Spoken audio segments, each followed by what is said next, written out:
Sementara ulama-ulama juga ada yang berselisih pendapat tentang masalah orang yang meninggalkan sholat itu sendiri. Seperti yang saya sebutkan, Asy-Syaukani mengatakan tidak ada perbedaan pendapat ulama bagi orang yang meninggalkan sholat secara mengingkari kewajibannya. Nggak ada sholat itu kafir udah. Dia kalau mau masuk Islam, dia muslim lagi harus syahadat. Namun apabila meninggalkan sholat karena malas, karena lalai, ya, tetap meyakini sholat 5 waktu itu wajib, ya, maka dia masih muslim tetapi tetap masuk dalam kategori dosa besar. Dan dalam keadaan dia itu terdapat 3 pendapat ulama.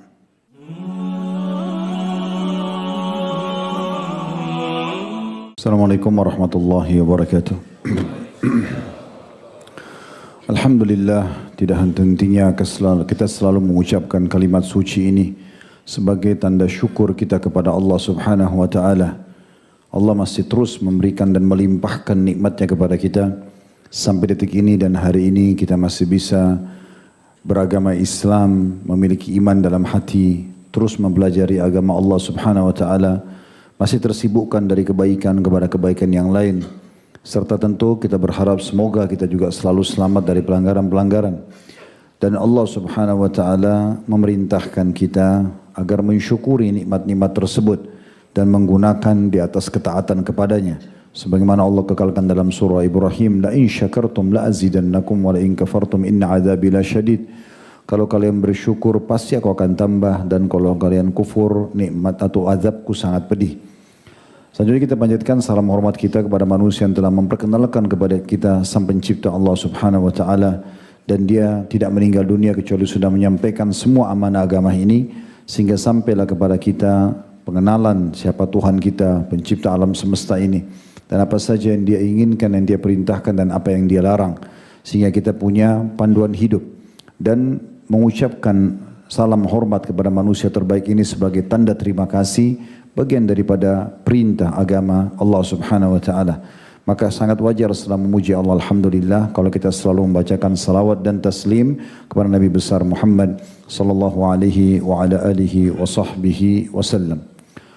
Seperti biasa ikhwan dan akhwat sekalian rahimani rahimakumullah, di pekan pertama dan pekan kedua kita akan melanjutkan bahasan dosa-dosa besar. Dan pada kesempatan bulan lalu terakhir kita membahas di pekan kedua tentang larangan melalaikan semua jenis amal saleh. Intinya malas, buang-buang waktu, tidak mau sibuk dengan tujuan diciptakan oleh Allah Subhanahu wa taala yaitu ibadah, maka itu bisa masuk dalam kategori dosa. Dan sudah kita paparkan panjang lebar dalil-dalil pada kesempatan itu. Berikut juga pendapat-pendapat para ulama salaf. Nah, sekarang kita akan masuk di bawah naungan judul tersebut sebagaimana saya sudah sebutkan juga pada bulan lalu. Kita akan masuk ke substansial dan rincian daripada kelalaian ibadah ini. Dan kita akan mulai dengan melalaikan sholat. Kita sudah pernah teman-teman sekalian membahas di awal-awal bedah buku kitab Al-Kabair ini tentang hukum orang yang meninggalkan sholat. Karena malas-malasan, dalam arti kata dia mungkin sehari sholat, sehari tidak, atau mungkin sehari sholat, seminggu tidak sholat. Ini sudah kita jelaskan hukumnya. Dan itu masuk dalam kategori dosa besar karena dia tinggalkan takasulan, malas-malasan. Dan kemudian juga sudah kita jelaskan tentang hukum orang yang sengaja membangkang, menganggap tidak ada perintah kewajiban sholat, itu kufur secara ittifaq ulama. Sebagaimana dinukil juga dari Asy-Syaukani rahimahullah. Namun kali ini kita lebih sedikit detail membahas. Kita akan bahas bagian daripada sholat yang masuk juga dalam kategori dosa besar adalah melalaikannya. Apa yang dimaksud dengan melalaikan? Kita bisa lihat firman Allah Subhanahu wa taala. Ini beranjak daripada firman ini, kemudian nanti baru kita coba korek lebih dalam lagi beberapa dalil-dalil yang lain. Ayat yang sangat masyhur dalam surah Al-Ma'un, surah nomor 107 ayat 4 sampai ayat 5. Ini landasan bahasan kita. Kalau teman-teman mau lihat Al-Quran atau dicatat silahkan ya. Al-Ma'un 107 dan itu di ayat 4 sampai ayat 5. Berbunyi, Fawailun lil musallin alladzina hum an salatihim sahun. Wail itu dalam bahasa Arab bisa berarti kecelakaan, kebinasaan, ya, kemudian tempat siksaan di api neraka. Ini mirip dengan firman Allah SWT, wailun lil mutaffifin, wailun likulli humazatin lumaza. Ini wail ini ancamannya berat sekali. Kalau sudah ada istilah atau menggunakan kata wail dalam Al-Quran berarti semuanya itu siksaan, laknat, ya, kebinasaan, kehancuran, semua makna di situ. Allah mengatakan di sini wailun lil musallin, kecelakaan, kehancuran, kebinasaan, bahkan diancam siksa di neraka bagi orang-orang yang sholat. Kok bisa orang sholat diancam? Seperti apa ini? Kok sholat tapi diancam? Lalu dikatakan itu ayat 4. Ayat 5-nya, alladzina hum an sholatihim sahun, yaitu mereka yang lalai dari sholatnya. Jadi bahasanya tentang masalah lalai. Apa yang dimaksud dengan lalai? Sa'ad bin Abi Waqqas radhiyallahu anhum dan juga Masruq bin Abi Ajdad atau Ajda tepatnya, dan juga selainnya dari para sahabat dan tabi'in, dinukil banyak perkataan dari mereka, tapi dua orang ini sudah cukup mewakili. Yang kurang lebih terjemahnya, orang yang dimaksud dengan sahun adalah orang-orang yang meninggalkan dan menunda-nunda sholat sampai keluar dari waktunya. Sampai keluar dari waktu. Jadi ini lebih peka sedikit, lebih kepada orang yang lalai. Misalnya antum dengar azan duhur, udahlah nanti aja, 15 menit lagi, setengah jam lagi, 1 jam lagi, misal. Sampai akhirnya keluar dari waktunya. Tiba azan asar baru mau sholat. Nah ini sebenarnya dia tidak juga dikatakan mungkin 100% malas ya. Karena mungkin dia sibukkan dirinya dengan kegiatan dunianya, dengan meetingnya, dengan pekerjaannya. Dan dia tetap niat sholat. Tapi karena sampai keluar dari waktunya, maka ini diancam dengan wail. Ya. Ini menandakan berarti menunda-nunda saja ini sudah cukup ya, untuk masuk dalam kategori dosa besar. Dan kita tahu teman-teman sekalian bagaimana orang-orang yang suka menunda-nunda sholat ini, apalagi kalau sudah sampai pada level di atasnya malas, pernah kita bahas itu ya. Di awal-awal kita bahas dosa-dosa besar, mungkin masih di dosa besar kedua atau ketiga, itu dia malas dalam arti kata sehari sholat sehari tidak tadi. Kalau ini enggak, dia sholat tapi dia sering tunda-tunda. Ini lebih peka sedikit. Itu juga disebutkan dalilnya dalam surah Al-Muddathir. Surah nomor 54, surah nomor 74 ayat 38 sampai 47. Ini juga dalil kedua dari Al-Quran yang menguatkan bahasan kita. Surah Al-Muddathir, surah nomor 74 ayat 38 sampai 47. Bunyinya, kullu nafsin bima kasabat rahina illa ashabal yamin fi jannatin yatasaalun 'anil mujrimina ma salakakum fi saqar. Qalu lam naku minal musallin wa lam naku nut'imul miskin wa kunna nakhudu ma'al khaidin wa kunna nukadzibu biyaumiddin hatta atana al-yaqin. Dikatakan tiap-tiap diri bertanggung jawab atas apa yang diperbuatnya, kecuali golongan kanan, karena mereka akan ada di surga, maksudnya orang-orang yang selalu patuh. Mereka bertanya satu sama yang lain nanti di surga tentang orang-orang yang banyak melakukan perbuatan dosa. Dan akan ditanyakan kepada mereka yang masuk ke neraka itu, apa yang menyebabkan kalian masuk ke neraka Sakar? Salah satu nama neraka adalah Sakar ya. Maka para ahli neraka menjawab, kami dahului dunia tidak termasuk orang-orang yang mengerjakan sholat. Dan tidak pula memberi makan orang miskin. Dan kami suka membicarakan hal-hal yang batil. Hal dosa atau hal yang sia-sia. Bersama dengan orang-orang yang membicarakannya. Dan kami juga mendustakan hari pembalasan hingga datang kepada kami kematian. Tapi potongan saksi bahasan kita adalah kami termasuk orang-orang yang tidak mengerjakan sholat. Bisa masuk maknanya memang dia melalaikannya atau meninggal. Tadi ya menunda-nunda nanti aja sebentar gitu ya. Sudah dengar azan nanti aja. Tidak ada sesuatu yang mendesak dia. Bukan karena sakit, bukan karena gempa bumi. Cuma malas saja tunda-tunda begitu ya. Maka sampai keluar waktunya ini bisa masuk dalam kategori bahasan kita. Itu diancam di sini tentang atau akan masuk ke dalam neraka dan mereka akan menyesal dengan itu. Juga dalil yang ketiga surah Al-Qalam, surah nomor 68 ayat 43. yang berbunyi yauma yukshafu an saqin wa yud'auna ila sujudi fala yastati'un. Ini ayat 42 sama 43 ya. Khashi'atan absaruhum tarhaquhum dhillah wa qad kanu yud'auna ila sujudi wa hum salimun. Al-Qalam surah nomor 68 ayat 42 sampai 43. Pada hari betis disingkapkan atau disingkapkan teman. Pada hari betis disingkapkan dan mereka dipanggil untuk bersujud, ya, maka mereka tidak mampu atau tidak kuasa melakukannya. Dalam keadaan pandangan mereka tunduk ke bawah. Lagi mereka diliputi kehinaan dan sungguhnya mereka dahulu di dunia diseru untuk sujud, maksudnya sholat, tapi mereka sementara mereka dalam keadaan sejahtera. Tentu ini ada pendapat-pendapat ulama tafsir ya, tidak bisa kita nukil semua umumnya, tapi sudah umum kita bisa tangkap dari firman Allah Subhanahu wa taala bagaimana Allah mengancam orang-orang yang sholat atau tidak sholat tadi, maaf ya. Jadi mereka dalam kondisi terhina, tertunduk hari kiamat, diperintahkan mereka sujud, mereka tidak mampu turunkan tubuh mereka untuk sujud. Ya, karena memang di dunia dulu mereka diperintahkan tapi mereka tidak mau melakukannya. Jadi ini termasuk dalil tentang masalah ancaman bahasan kita. Ya. Begitu juga teman-teman sekalian, dalam firman Allah Subhanahu wa taala ini sangat dahsyat ya. Di dalam surah Maryam, surah nomor 19 ayat 59. Ayat ini dahsyat sekali, tertafsirnya itu sangat luar biasa. Harusnya satu ayat ini saja kalau dibaca sudah cukup menggugah hati kita agar jangan pernah menunda sholat. Termasuk menunda kalau sudah dengar azan tidak ada tujuannya, tidak ada larangannya. Ya, dia tidak kerjakan pada saat itu juga. Surah Maryam surah nomor 19 ayat 59 ini berbunyi fakhalafa min ba'dihim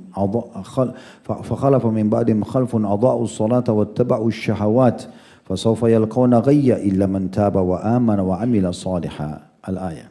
Yang artinya maka datanglah sesudah mereka penggantian jelek yang menyia-nyiakan salat. Adha'us shalah dalam bahasa Arab itu dia berarti melalaikannya, membuatnya sampai tertinggal.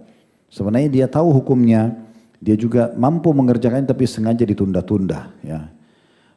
Lalu kata Allah, mereka menyanyikan sholat dan memperturutkan hawa nafsu mereka.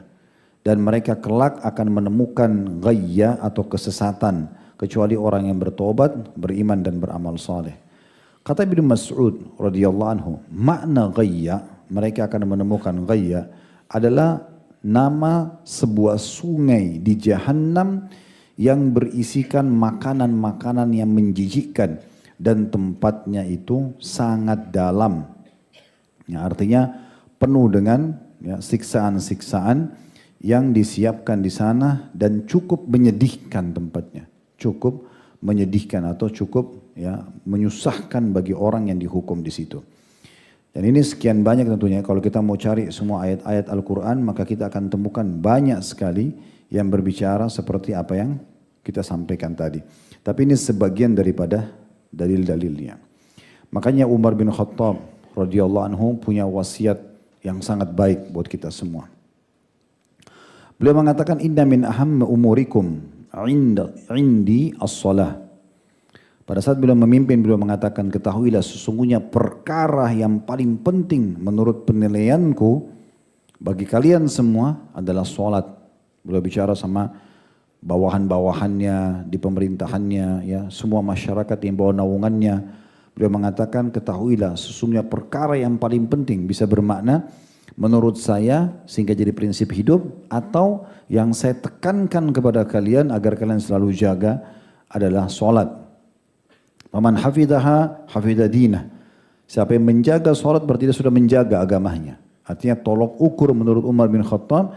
Kalau mau tahu orang ini layak jadi sahabat kah, partner bisnis kah, pasangan hidup kah, pimpinan kah, bawahan kah. Semuanya ini harusnya dilihat sholatnya dulu. Makin tepat waktu, makin sempurna gerakan dan makin sempurna bacaannya, maka paling pantas diberikan kedudukan gitu ya. Siapa yang menjaganya, maka berarti dia bisa jaga agama yang lain. Waman dayya'aha ya fahuwa liman siwaha adya'. Dan siapa yang menyia-nyiakannya maka dia pasti lebih mudah menyia-nyiakan yang lainnya, kayak amanah, tanggung jawab dan segala macam. wala hadza fil islami liman taraka as-shalah, dan tidak ada kedudukan yang paling pantas, ya, atau tidak ada kedudukan yang pantas sebagai teman, sebagai sahabat, ya, partner bisnis, pasangan hidup, atasan, bawahan bagi yang meninggalkan sholat. Itu patokannya. Dan ada hadis Nabi SAW yang mulia ini, hadis luar biasa agungnya itu, dan berisi ancaman yang sangat luar biasa, diriwayatkan Imam Ahmad dengan sanad hasan. Dari hadits Abdullah bin Amr bin As radhiyallahu anhuma, beliau mengatakan bahwasanya Nabi SAW bersabda, "Man hafadha 'alaiha kanat lahu nuran wa burhanan wa najatan yaumal qiyamah." Siapa yang jaga solat ini, bisa bermakna jaga waktu. Azan langsung solat, kayak tadi on time, ya, dan itu dijaga 5 waktu solat, sibuk dari azan ke azan selanjutnya. Dan kita tahu hadis Nabi SAW tentang 7 golongan yang akan dinaungan, ya Allah, tidak ada naungan kecuali naungannya di mahsyar nanti adalah warajulun mu'allakun qalbu bil masajid, dan seseorang yang hatinya terpaut, terikat dengan masjid. Kata ulama hadis, maksudnya adalah dari azan ke azan lagi dia sudah gelisah. Azan dia sholat nih, dia harus selalu di depan di saf pertama, dia selalu tidak ketinggalan sholat sunnahnya, sholat wajibnya. Selesai sholat dia gelisah mau nunggu kapan azan setelahnya. Selalu hatinya terikat dengan itu. Itu dapat naungan Allah di mahsyar nanti. Ya. Kata Nabi SAW, siapa yang menjaga sholat itu, tepat waktunya, tepat gerakannya, tepat bacaannya, ya, dia tidak mau lalaikan, maka dia akan mendapatkan cahaya, petunjuk dan keselamatan pada hari kiamat. Lalu sebaliknya kata beliau, man lam yuhafid 'alaiha lam yakun lahu nurun wala burhan wala najah. Dan siapa yang tidak menjaga solat itu, maka tidak akan dapat cahaya, tidak akan tidak dapat petunjuk, tidak akan pernah selamat di hari kiamat nanti. Plus lagi dikatakan di sini, wa kana yaumal qiyamati ma'a Qarun, dan dia pada hari kiamat akan dibangkitkan bersama Qarun yang Allah binasakan, tenggelamkan dengan hartanya. Bahasa Indonesia bilang harta karun, itu kaumnya Nabi Musa alaihissalam, tapi dia mendukung Fir'aun, ya. Wa Fir'aun bersama dengan Fir'aun. Wa Haman, Haman ini jenderalnya Fir'aun, ya, panglima perangnya. Wa Ubay bin Khalaf. Ubay bin Khalaf ini salah satu pengusaha paling sukses di Mekah. Ya. Dia banyak investasi dananya di sana sini, termasuk yang dia investasikan, kalau pernah dengar namanya Uqbah bin Abi Mu'aid, ya, ini salah satu sahabatnya Nabi Muhammad SAW. Dan waktu dia undang Nabi SAW makan, kalau Haman, Fir'aun, Qarun ini umat sebelum kita, tapi kalau Ubay bin Khalaf ini umat yang hidup di masa Nabi SAW. Dia pengusaha saling sukses di Mekah, paling banyak hartanya, banyak investasi sana sini. Jadi orang banyak segani dia. Salah satu sahabatnya namanya Uqbah bin Abi Mu'aid. Uqbah bin Abi Mu'aid ini sahabat Nabi juga, tapi belum masuk Islam itu. Dia punya persahabatan dengan Nabi. Waktu Nabi diundang makan oleh Uqbah bin Abi Mu'aid di rumahnya, Nabi berharap Uqbah ini sahabatnya masuk Islam. Maka kata Nabi SAW, hai Uqbah, saya nggak mau makan sampai kamu masuk Islam. Maka Uqbah menghormati Nabi SAW, dia syahadat masuk Islam. Tersebar satu Mekah, Uqbah bin Abi Mu'aid salah satu tokoh Quraisy masuk Islam. Kebetulan dia pemegang investasi, ya, yang sangat besar dari Ubay bin Khalaf ini, yang disebutkan dalam hadis ini, yang tidak jaga sholat, tidak ada cahaya baginya, tidak ada, ya, petunjuk, tidak ada keselamatan, dan akan dibangkitkan bersama dengan Qarun, Fir'aun, Haman, dan Ubay bin Khalaf. Kenapa Ubay bin Khalaf ini? Kenapa bukan Abu Jahal? Kenapa bukan Abu Lahab? Kenapa dia? Karena ini punya pengaruh besar sekali di Mekah, gitu kan? Dia termasuk investor terbesar di Mekah, punya paling banyak harta.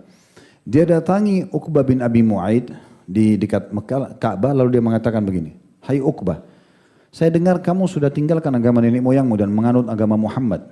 Uqbah ketakutan. Dia tahu ini adalah bosnya gitu.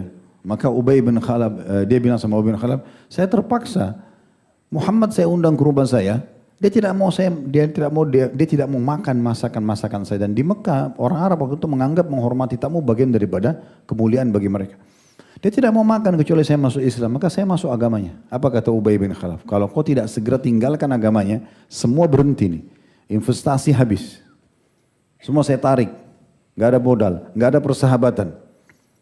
Kecuali kau nyatakan kau tinggalkan agama Muhammad dan ludahi mukanya.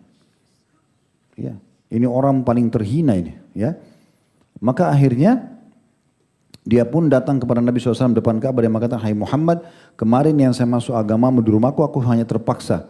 Karena kau tidak mau makan kecuali harus saya masuk Islam. Maka saya nyatakan sekarang saya keluar dari agamamu, lalu dia meludahi muka Nabi SAW. Dan ini sebabnya Allah turunkan surah Al-Furqan. Surah nomor 25 ayat 27 sama 29. Wa yawma ya'addu dhalimu ala yadayhi yaqulu ya laitani ittakhadtu ma'ar rasuli sabila. Maka pada hari itu nanti orang zalim ini, maksudnya Uqbah bin Abi Mu'aid, menggigit kedua tangannya, jari-jarinya di hari kiamat. Dan dia berkata, coba dulu saya tetap mengikuti ajaran Rasul. Terus kemudian dia mengatakan, ya wailata laitani lam attakhidh fulanan khalila. Coba seandainya saya dulu tidak menjadikan itu orang sebagai sahabatku. Maksudnya Ubay bin Khalaf. Laqad adallani ada dzikir ba'da idja'ani. Ya, al-ayat. Dia telah menyesatkan saya setelah datang kepada saya petunjuk.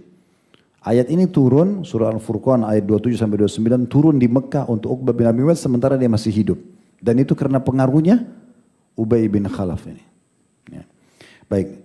Jadi di hadis ini teman-teman sekalian, dalam hadis riwayat Ahmad ini, Ibnu Qayyim menanggapi hadis ini sambil mengatakan, siapa yang sibuk dengan harta sehingga dia melalaikan sholatnya, nunda sholat, itu meeting tadi ya, nunda-nunda hanya karena masih ngomong sama konsumen, nunda sholatnya, ini bukan meninggalkan sholat ya, melalaikan aja. Dia tahu sholat, dia mau kerjakan tapi dia tunda-tunda hanya karena urusan dunia. Akan dibangkitkan bersama Qarun. Qarun ini orang kafir. Masuk neraka. Kata Ibnu Qayyim, dan siapa yang sibuk dengan kerajaannya sehingga melalaikan sholatnya, maka dia akan dibangkitkan, dikumpulkan bersama Fir'aun. Dan siapa yang sibuk dengan kekuasaannya, kepemimpinannya, panglima perang, maka dia akan dikumpulkan bersama Haman. Dan barang siapa yang sibuk dengan perniagaannya sehingga lalaikan sholat, maka dia akan dibangkitkan bersama dengan Ubay bin Khalaf. Ini luar biasa hadis-hadisnya ya, yang menyebutkan tentang masalah ini. Juga teman-teman sekalian, kita coba lihat bagaimana hadis-hadis Nabi alaihi salatu wassalam memang yang perlu kita review kembali, mengingat kembali agar kita lebih hati-hati dan lebih menjaga sholat ya. Dan perlu saya ingatkan, satu-satunya ibadah yang Nabi SAW harus menerimanya itu di langit, itu hanya sholat. Yang lain semua puasa, jihad, bakti sama orang tua, apa saja hukum syariat selain sholat. Sekian banyak syariat Allah SWT itu semua di bumi. Jibril alaihissalam datang membawa wahyu, ya, membisikkan ke dalam hati atau menjelma atau terdengar suara lonceng atau datang dalam mimpi. Tapi sholat tidak, harus kejadian ya, sesuatu yang spektakuler, Isra dan Mi'raj yang Allah gambarkan dalam surah nomor 17 Isra. Jalan perjalanan malam Isra dari Masjidil Haram ke Masjidil Aqsa. Waktu itu perjalanan 1 bulan dengan kuda tercepat. Tapi Allah siapkan burak kuda yang bersayap. Gak mungkin kita bisa lihat di bumi ini. Kuda begini ini Allah siapkan khusus. Yang kata Nabi SAW, dimanapun matanya melihat sebuah tempat, langsung kakinya sudah di sana. Sampai ke Aqsa, mengimami sholat imam para ruhul, para nabi-nabi. Lalu beliau mengikat di tempat burak, di tempat yang biasa nabi-nabi mengikat tunggangan mereka. Lalu kemudian Mi'raj ke langit. Nah, Mi'raj itu bertemu dengan para nabi-nabi juga dan kisah yang cukup panjang sampai akhirnya menerima perintah sholat. Ini kejadian yang luar biasa. Hanya untuk menerima perintah sholat itu. Makanya Nabi SAW merenungi hadis ini ya. Hadis-hadis ini diantaranya hadis riwayat Muslim dari hadis Jabir radhiyallahu anhu. Baina rajuli wa baina syirki wal kufri tarkus salah. Yang membedakan atau pembatas dasar. Melanggar sedikit, udah. Pembatas dasar pemisah utamanya antara muslim dan kesyirikan serta kekufuran adalah meninggalkan sholat. Dan tidak langsung orang membenci sholat itu, bertahap. Godaan syaitan kan bertahap. Pertama lalai-lalai dulu, gampang deh, nanti aja. Lama-lama keluar waktunya, lama-lama tinggalin. Dari 5 waktu sholat cuma 4 yang dikerjakan, lama-lama cuma 1, lama-lama bisa libur nggak sholat. Hanya sampai meninggalkan sama sekali, bahkan bisa mengingkari kewajibannya. Jadi betul-betul berbahaya sekali, sensitif. Kalau orang sudah mulai menganggap remeh sholatnya sudah. Sampai Abdullah bin Umar radhiyallahu anhu pernah ketinggalan 1 kali sholat berjamaah. beliau balas dengan semalam suntuk sholat tahajud. Yani, dalam hadis Bukhari bagaimana Nabi Sulaiman alaihissalam sempat ketinggalan sholat asar hanya karena lagi asyik bermain dengan kuda-kuda kerajaannya. Lalu dia perintahkan agar semua kuda didatangkan lalu disembelih, disedekahkan daging di jalan Allah. Umar bin Khattab beri kebun, saking ranumnya buah-buahnya sampai beliau akhirnya lupa lewat waktu sholat asar. Gak kedengaran karena waktu itu belum ada pengeras suara seperti mikrofon sekarang gitu ya. Beliau baru keluar mau sholat, orang sudah bubar sholat. Beliau tidak ketinggalan sholat, bukan sengaja. Tapi saking takutnya Umar bin Khattab sedekahkan semua kebun itu di jalan Allah. Hanya karena ketinggalan awal waktu. Kalau Abdullah bin Umar ketinggalan sholat berjamaahnya, ini ayahnya ketinggalan juga sholat berjamaah. Itu dua-duanya menghukum diri mereka karena khawatir sekali. Gitu kan. Di dalam riwayat yang lain disebutkan oleh Al-Mundri dalam Targhib Tarhib beliau dan disahihkan oleh Syekh Albani dan At-Tabarani menyebutkan juga di Mu'jam Al-Kabirnya dengan sanad sahih kata Nabi SAW bainal abdi wa bainal kufri wal imani as-salah fa idza tarakaha faqad asyrak. Pemisah dasar antara seorang hamba dengan kekufuran dan keimanan. Udah sedikit dia melanggar, ini bisa jatuh kepada kekufuran dan keimanan. Dia apa kekufuran dan juga ya kemusyrikan adalah meninggalkan sholat atau melalaikannya. Dan juga pemisah antara seorang hamba dengan kekufuran dan kesyirikan juga keimanannya adalah dengan melalaikan atau meninggalkan sholat itu sendiri. Di dalam hadis yang lain diriwayatkan oleh Tirmidzi dan disahihkan oleh Syekh Albani dari hadis Mu'adz bin Jabal radhiyallahu anhu bahwasanya Rasulullah SAW bersabda Ra'sul amri Islam wa amuduhu shalah. Inti semua pokok permasalahan kita hidup semua ini karena Islam dan tiang penopang utamanya Islam adalah sholat. Jadi ini luar biasa ya bagaimana penyampaian Nabi alaihi salatu wassalam berhubungan dengan masalah ini ya. Kemudian teman-teman sekalian selain hadis-hadis Nabi alaihi salatu wassalam juga kita bisa lihat bagaimana pendapat-pendapat ulama berhubungan dengan masalah ini. Ibnu Qayyim rahimahullah mengatakan dalam kitab As-Shalah di halaman 7 beliau mengatakan kaum muslimin telah sepakat bahwa meninggalkan sholat 5 waktu dengan sengaja. Di antaranya menunda waktunya, di antaranya setelah itu malas-malasan sehingga tidak sholat dalam satu hari kecuali beberapa sholat. Atau sampai memang tidak sholat dalam beberapa waktu, dia meninggalkan sama sekali. Itu bagian daripada dosa yang paling besar. Dan dosa ini melalaikan sholat ya, sampai keluar dari waktunya atau hanya karena pekerjaan dunia tadi ya, kalau karena harta maka seperti dibangkitkan sama Qarun karena kekuasaan sama Fir'aun itu kan ancamannya berat sekali.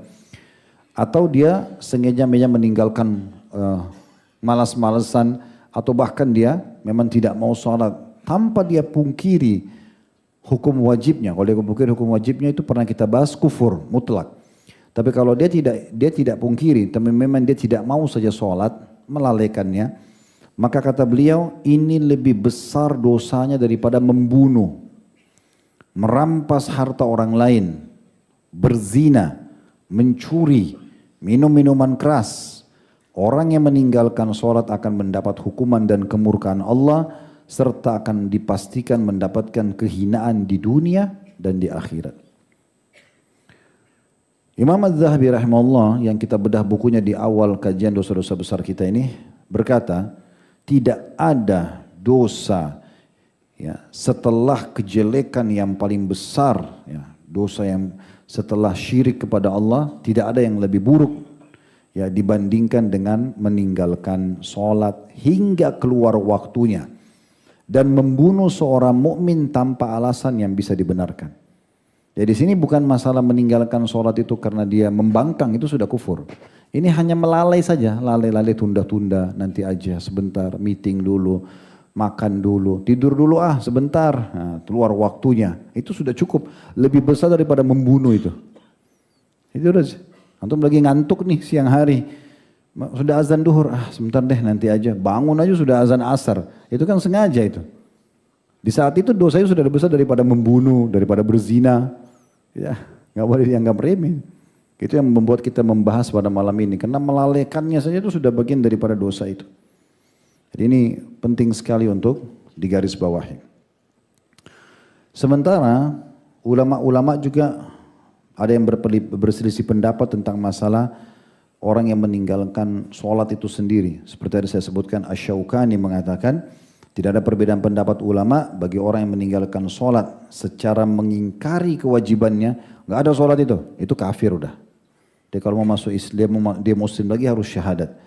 Namun apabila meninggalkan sholat karena malas, karena lalai, ya, tetap meyakini sholat 5 waktu itu wajib, ya, maka dia masih muslim tetapi tetap masuk dalam kategori dosa besar. Dan dalam keadaan dia itu terdapat 3 pendapat ulama. Yang pertama mengatakan bahwa orang yang meninggalkan sholat harus dibunuh. Itu hukumnya tegas sekali, ya. Karena dianggap dia telah murtad keluar dari Islam. Ini pendapat Imam Ahmad, Sa'id bin Jubair, Amir Asy-Syu'bi, Ibrahim An-Nakhai, Abu Amr Al-Auza'i, ya, Abdullah bin Mubarak, Ishaq bin Rahawai, Abdul Malik bin Habib, ulama Malikiyah. Kemudian pendapat dari, ini salah satu pendapat dari Imam Syafi'i, sebagaimana dinukil oleh At-Tahawi dalam kitab beliau. Kemudian juga dinukil pendapat sebagian besar ulama seperti Muadz bin Jabal, Abdurrahman bin Auf, Abu Hurairah dan sahabat-sahabat Nabi yang lain. Jadi pendapat ini kalau ada orang sengaja tinggalkan sholat walaupun dia tidak memungkiri kewajibannya, itu hukumnya dihukum dibunuh mati.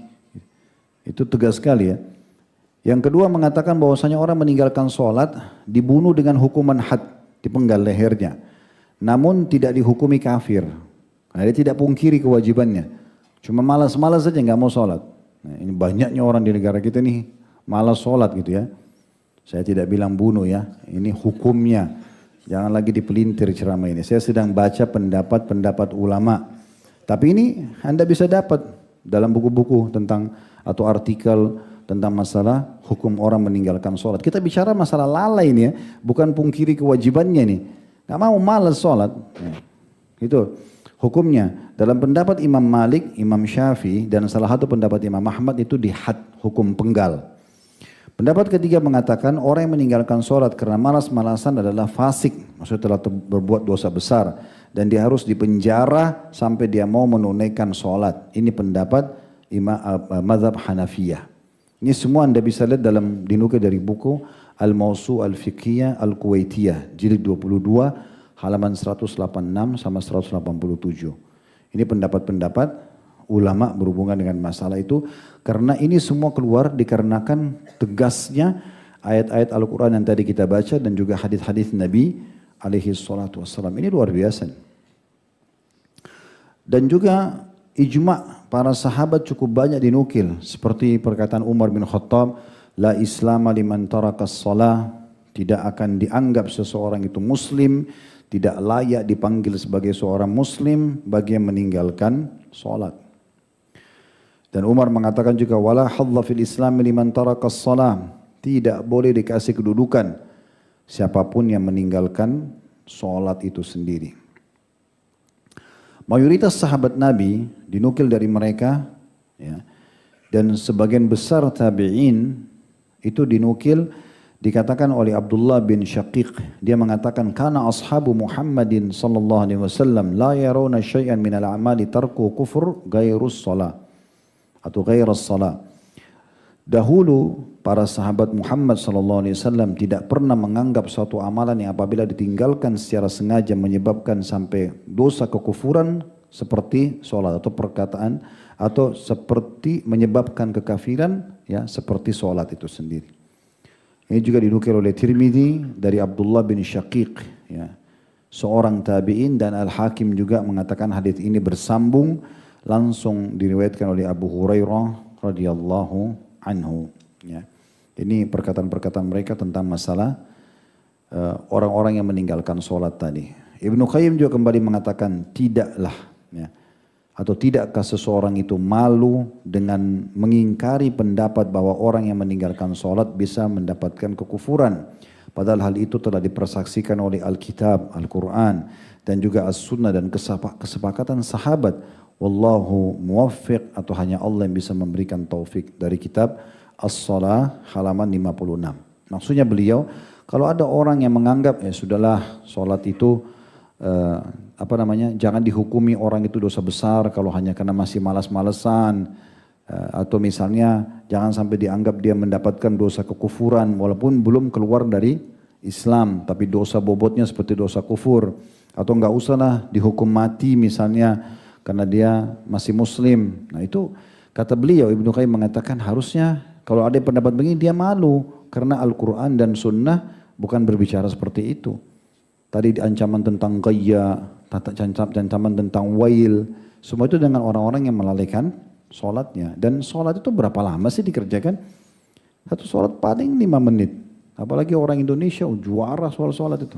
Nah, cepat sekali Masya Allah kalau mau sholat. Ya. Kalau kita mau sholat cepat, cari masjid kita. Apalagi yang baca inna ata'ina wal asri tabbat yada. Al-Qadr itu Masya Allah. Walaupun bukan Lailatul Qadr dibaca terus. Ya. Jadi cepat banget. Itu kenapa nggak sholat? Gitu. Ya. Kalau di Mekah masih banyak orang baca Al-Baqarah, baca segala macam. Di sini juga ada, bukan tidak ada. Jangan lagi dipelintir ini. Sebagian sudah. Nanti dikira saya pukul rata lagi. Tapi seperti itu ya. Artinya cuma ngambil 5 menit, 10 menit. Orang subhanallah digoda oleh syaitan. Kadang-kadang nunggu makanan di restoran. Ini pesan ini ya. Oke, Pak, Ibu tunggu 15 menit. Nggak apa-apa. 15 menit dia gak cepat kalau nunggu makanan. Tapi kalau jam digital masuk masjid 15 menit, syaitan 50 kali godain dia. Lama banget keluar, cari masjid lain. Padahal sebentar lagi iqamah dia bisa sholat qobliyah, dia bisa berdoa, bisa baca Quran. Tapi dia 5 menit aja sudah gelisah kadang-kadang. Itu syaitan yang goda. Padahal subhanallah waktu mustajab, bisa berdoa dan segala macam. Begitu dari goda syaitan. Karena memang amal ini amal yang sangat besar ya. Tapi cukup tadi sudah antum dengarkan bagaimana pendapat ulama itu menganggap seperti Ibnu Qayyim bilang itu lebih berat daripada berzina, daripada dosa-dosa tadi ya, yang sudah mencuri, minum khamr dan segala macam gitu. Sebagian ulama juga mengatakan orang yang biasa menjaga sholat, maka hatinya akan lembut. Hidupnya diisi dengan cahaya, petunjuk dari Allah Subhanahu wa taala. Berapa banyak permasalahan yang tidak terselesaikan dengan mengerjakan sholat.